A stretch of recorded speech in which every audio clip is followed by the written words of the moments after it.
Ha bu ne iyiydi? Zarangiz. Hay. Ha bu ne iyiydi? Ne bileyim. Şişe düşmüş da. Ay da. Az ne olur? Yımağın altını söndürmek yanına çıkalım. Az ne olur bas. Ay şahsaf eliysen pasmatri uçiz. Presi elə sıx ki paxlavalar yansın, iyi bürüsün etrafı. O presin için yangısına fövqəladə gəlmədi. Apartullu məşqi. 250 dənə də böyür üstə. Dakanca.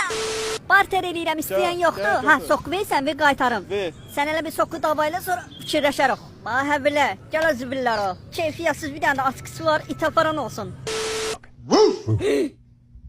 Ha bu ne demeliydi ha kişi? Durup duran yerden. Kime dedin o sözü? Kime dedin? Dinen sözümü geri götürürüm. Üst payıma dinen. Hop beynimi söndürme. Aşağısına sürütte. Hep biniyor. Allah Allah buna atmosferdi Allah.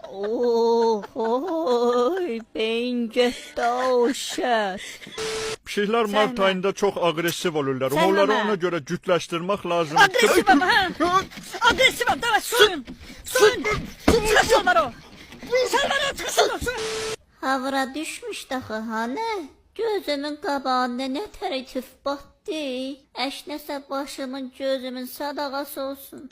Uradınız! Allah tınladı Allah. Tötülüm dondu. Soğuktu soğuk. Я буду жить в Воровской, я буду спать в Воровской, Urvatos xeyir, nağasos.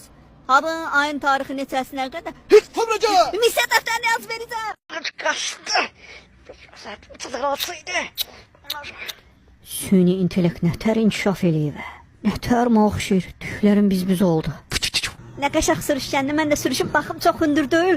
Bu su, çabaq eləyib. Bayaqdan eşəliyirəm, məndə işdə yoxdur, bəs səndə ədibə. Məndə də heç zat nol. Bəlkə məndə baxın bir dənə işdi da. Bəlkə məndə nəsə çıxdı. Tapdın nəsə? Yo. Tapıb deməyə.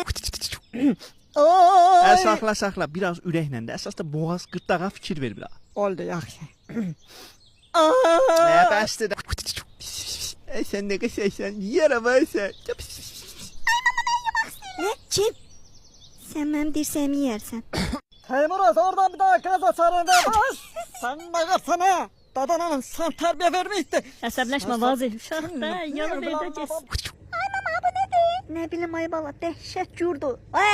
Söndür də dalini gözümü sıxdı abi da. Arvad uşaq bayaqdan əziyyət çəkir.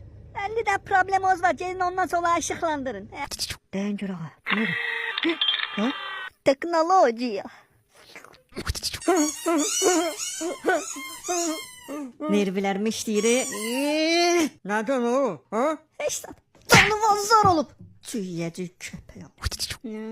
Abına bax da. Mən bütün gün işləyim, abda uzanım, oxusun. Bas.